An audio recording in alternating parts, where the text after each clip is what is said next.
Doctor बीना चतुर्वेदी की आवाज़ में उनके कहानी संग्रह प्रतीक्षा से सुनिए कहानी कैरियर। इस कहानी में बचपन से ही अभावों में पली गरिमा ने अपने जीवन की प्रथम प्राथमिकता कैरियर को दे रखी थी। इंजीनियरिंग की डिग्री प्राप्त होने पर उसने एक ऐसे लड़के से शादी की जो विदेश में नौकरी करता था। दोनों की सोच में बहुत फर्क था। अमोल भारतीय संस्कृति का पुजारी था। जब उसने भारत चलने की इच्छा गरिमा के साथ की तब गरिमा ने साफ मना कर दिया। अमोल अकेला ही इंडिया आ गया और एक दिन इस दुनिया से विदा हो गया। सुनिए कहानी कैरियर का जुनून। गरिमा को गत वर्ष ही इंजीनियरिंग की डिग्री मिली थी और उसको एक मल्टीनेशनल कंपनी में जॉब मिल गई थी। वह एक निम्न मध्यम वर्गीय परिवार से संबंध रखती थी। इतना कुछ मिलने के बाद भी उसे संतोष नहीं था। वह बहुत ऊंची उड़ान भरना चाहती।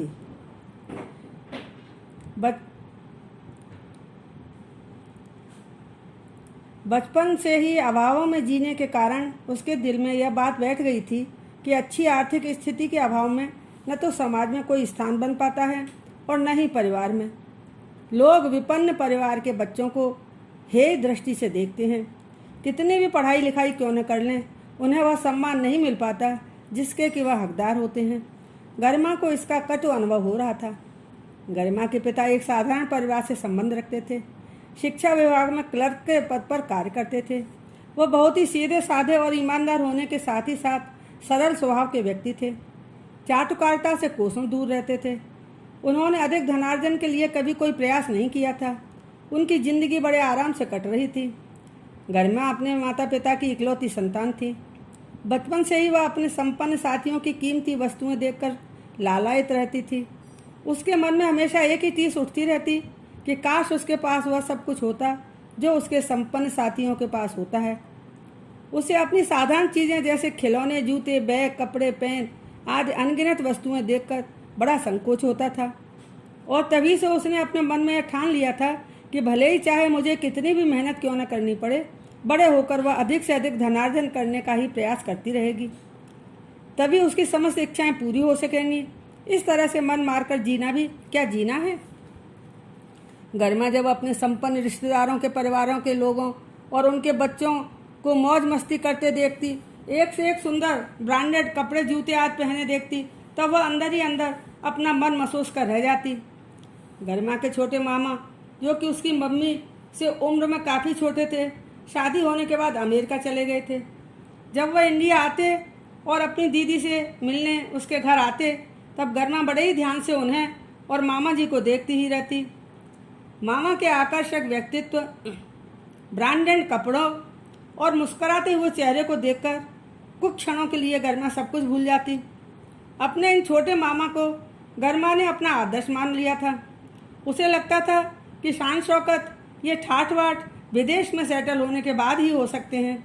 यदि मौका मिलेगा तो वह भी अमेरिका जाकर मामा जी की तरह ही धनार्जन करेगी। गरिमा के पास अपनी इन सभी तमन्नाओं को पूरा करने की सामर्थ्य और क्षमता थी। वह एक होशियार और मेधावी छात्रा थी। उसके साथ ही साथ आकर्षक व्यक्तित्व की धनी भी थी। वाक पड़ता तो उसमें कूट कूट कर भरी हुई थी। अतः उसे लगता कि यदि मैं प्रयास करती रही तो निश्चित रूप से अमेरिका में सेटल हो सकूंगी। यही वजह थी कि उसने अपनी इंजीनियरिंग की पढ़ाई के अंतिम वर्ष से ही इसके लिए प्रयास शुरू कर दिए थे। गरिमा ने अपने जीवन की प्रथम प्राथमिकता अपने कैरियर को दे रखी थी। उसके जीवन का एकमात्र उद्देश्य अपना कैरियर बनाना था। अपने कैरियर के अलावा उसे और कुछ भी दिखाई नहीं देता था। गरिमा के माता पिता उसे बहुत समझाते, बिटिया कैरियर के साथ साथ अपने जीवन की अन्य आवश्यकताओं के बारे में भी कभी कभी सोच लिया करो। तुम्हें अपना घर संसार भी तो बसाना है, दोनों ओर ध्यान देना चाहिए। कहीं ऐसा न हो कि कैरियर के चक्कर में बाकी सब पीछे छूट जाए। मगर गरिमा को ये सब बातें बकवास लगती थी। एक रात गरिमा अपने भविष्य के सपने देख रही थी। उसी बीच उसने अपना लैपटॉप ऑन किया और अपना मेल चेक करने लगी। साइट खुलने पर उसने देखा कि कहीं से भी कोई इंटरव्यू कॉल नहीं था। एक अनजान मेल अवश्य था। गरिमा ने उस मेल को खोला। वह एक बायोडाटा था। किसी लड़के वाले की ओर से शादी का प्रस्ताव था। गरिमा उसे पढ़ने लगी। अचानक वह उसका पता पढ़कर चौंक गई। डिटेल के अनुसार वह अमेरिका में सेटल था और हिंदुस्तानी लड़की की तलाश कर रहा था। इसी वजह से उन लोगों ने गरिमा को पसंद कर लिया। गरिमा को लगा कि इस माध्यम से मैं अपने ख्वाबों की मंजिल तक पहुंच सकती हूँ। इस लड़के से शादी होने पर अमेरिका में बसने की मेरी तमन्ना स्वतः ही पूरी हो जाएगी। गरिमा ने अपने माता पिता की राय लिए बिना ही रिश्ते के लिए सहमति दे दी। गरिमा के मेल का जवाब भी जल्दी आ गया और तब उसने अपनी इच्छा अपने माता पिता के समक्ष रखी। गरिमा के माता पिता उसके इस अप्रत्याशित फैसले को सुनकर हतप्रभ रह गए। गरिमा की माँ उसे समझाने लगी, बेटी विदेश जाने का विचार छोड़ दे, अधिक पैसे कमाकर क्या करेगी? एक अनजाने परिवार के साथ मैं तेरा रिश्ता कैसे कर सकती हूँ? कल को कुछ ऊंच नीच हो गई तो कौन जिम्मेदार लेगा? गरिमा ने झुंझलाते हुए कहा, आप लोग मेरी मनोदशा क्यों नहीं समझ सकते? सिर्फ पेट भरकर भोजन करने को ही जीना नहीं कहते। यह मेरी जिंदगी का सवाल है, अतः अपने लिए फैसला मैं स्वयं करूंगी। गरिमा की जिद के आगे माता पिता चुप होकर रह गए। कुछ दिनों के अंदर ही गरिमा ने अमोल के साथ कोर्ट मैरिज कर ली और अपने पति के साथ अमेरिका चली गई। गरिमा को अमेरिका में एक बड़ी कंपनी में अच्छी जॉब मिल गई। अमोल तो पहले से ही वहाँ की नामी कंपनी में सेटल था। अब गरिमा की ख्वाहिशें पूरी करने का समय आ गया था। बचपन से वह जिन अभावों को झेलती रही थी, उन सब की कमी उसने 1 वर्ष में ही पूरी कर ली। अब वह अमेरिकन रंग ढंग में पूरी तरह से ढल गई थी। अमोल को भारत से और यहाँ की संस्कृति से गहरा लगाव था।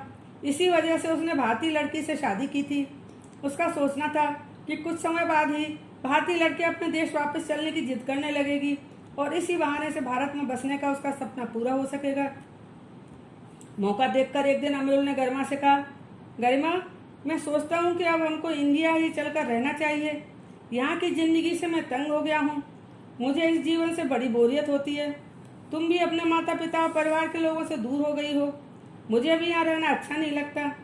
सोचो, वहाँ चलने पर तुम्हारे माता पिता को कितनी खुशी होगी। इस उम्र में उन्हें अकेले रहकर अपना जीवन व्यतीत करना पड़ रहा है। सिर्फ पैसा ही सब कुछ नहीं होता। जिंदगी अपनों के साथ रहकर सुकून से जी जाती है। गरिमा ने तपाक से जवाब दिया, तुमको इंडिया में रहने का इतना शौक है तो तुम जा सकते हो, मुझे नहीं जाना। इस विषय पर मुझसे 2 बार बात भी मत करना। आखिर परेशान होकर एक दिन अमोल ने इंडिया जाने का विचार बना ही लिया, मगर गरिमा टस से मस नहीं हुई। अमोल इंडिया पहुंचकर गरिमा के माता पिता के साथ ही रहने लगा, क्योंकि अमोल का अपना कोई इंडिया में नहीं था जिसे वह जानता हो। अमोल के माता पिता एक एक्सीडेंट में देहांत हो गया था। उस समय अमोल पढ़ाई कर रहा था। इस हादसे के बाद अमोल का मन इंडिया से उचटने लगा और वह अपने मित्र के भाई के साथ अमेरिका चला गया था। अमेरिका में उसने खूब पैसा कमाया, मगर इससे उसे शांति और संतोष नहीं मिल रहा था। उसे अपने देश के संस्कार और संस्कृति से बहुत लगाव था। इसी वजह से अमोल ने हिंदुस्तानी लड़की से शादी की थी। उसका सोचना था कि हिंदुस्तानी लड़की भी यही चाहेगी कि वो अपने देश में अपने लोगों के बीच रहे, मगर यहाँ तो सब कुछ उल्टा ही हो गया। गरिमा तो इंडिया जाना ही नहीं चाहती थी।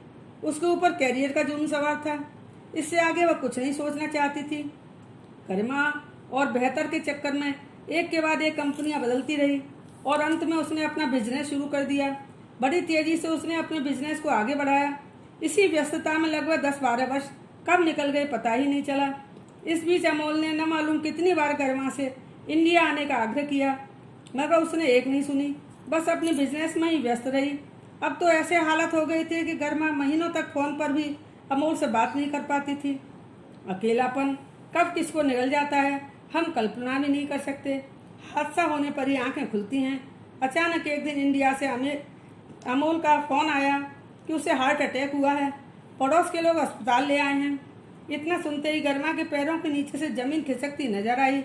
वह स्तब्ध रह गई। रोते हुए उसने कहा, मैं पहली फ्लाइट से आ रही हूँ। उधर से अवसाद में डूबी हुई धीमी सी आवाज आई, व्यर्थ में परेशान मत होना, बिजनेस पर असर पड़ेगा, रहने दो। फिर अमोल ने अपना मोबाइल बंद कर दिया। गरिमा के पास अमोल के अलावा किसी अन्य व्यक्ति का संपर्क नंबर भी नहीं था। कंपनी के लोग अभी भी गरिमा को रोकने का भरसक प्रयास कर रहे थे। कह रहे थे, मैडम कल को मीटिंग बहुत जरूरी है। गरिमा ने जवाब दिया, तुम लोग समझते क्यों नहीं, वो मेरे हस्बैंड हैं, उन्हें मेरी ज़रूरत है। उन लोगों के हाव भाव से ऐसा लग रहा था मानो वे लोग कहना चाह रहे हो कि मैम हस्बैंड तो दूसरा मिल जाएगा, मगर ऐसी डील का मौका शायद फिर न मिले। यही अंतर है भारतीय और अमेरिकन संस्कृति में। एक हद तक कंपनी के लोगों का सोचना भी ठीक ही था, क्योंकि उन्होंने अपनी मैम को इसी रूप में देखा और समझा था कि उनके लिए बिजनेस के अलावा कुछ भी महत्वपूर्ण नहीं है। अगले दिन जब गरिमा इंडिया पहुंची तब उसे पता लगा कि अमोल इस दुनिया से विदा हो चुके थे। शायद अमोल को आभास हो गया था, तभी उन्होंने गरिमा से फ़ोन पर कहा था कि व्यर्थ में परेशान मत होना। गरिमा को आज पहली बार अपने जीवन में पछतावा हो रहा था। कैरियर, पैसा, पद, बिजनेस सब परिवार के लिए होता है, परंतु मैंने वह सब पाने के लिए अपने परिवार को खो दिया। किस काम की है यह ऊंचाई जहाँ सब लोग यस मैम कहते हैं।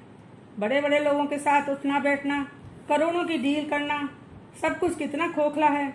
आज मेरे पास बंगला है, नौकर चाकरों की फौज है, लेकिन वह हाथ कहाँ जो प्यार से सहलाते थे, बाहें फैलाए खड़े रहते थे। सुबह जब सोकर उठती तब पता चलता कि मैं उनकी गोद में सिर रखकर रात भर सोती रही और वह रात भर जागते रहे, यही सोच करके कहीं मेरी नींद न खुल जाए। जब मैं परेशान होती तब मेरे सिर पर हाथ रखकर कहते, चिंता मत करो, सब ठीक हो जाएगा। यह सुनकर लगता था कि मैं संसार के सबसे सुदृढ़ किले में पूरी तरह से सुरक्षित हूँ। हल्की सी भी तबीयत नरम होती तो अमोल कहते कि कंपनी से छुट्टी ले लो। अब मुझे पूछने कहने वाला कोई नहीं है। इस कैरियर के जुनून ने मुझे मेरा परिवार भी नहीं बनाने दिया। यदि मैंने बच्चे पैदा किए होते तो आज वही मेरा सहारा होते, मगर मैंने वह भी नहीं किया। मैं कैरियर बनाने के चक्कर में सब कुछ भूल गई थी। अमोल की हर सलाह को मैं नकारती रही। मेरे अहंकार ने मेरा सर्वनाश कर दिया। आज पछतावे के अलावा कुछ नहीं है। जिस कैरियर के लिए मैं जिंदगी भर भागती रही, आज वह मेरे किसी भी काम का नहीं रहा। सब कुछ होते हुए भी आज मैं खाली हाथ हूँ। धिक्कार है मेरे इस कैरियर के जुनून को।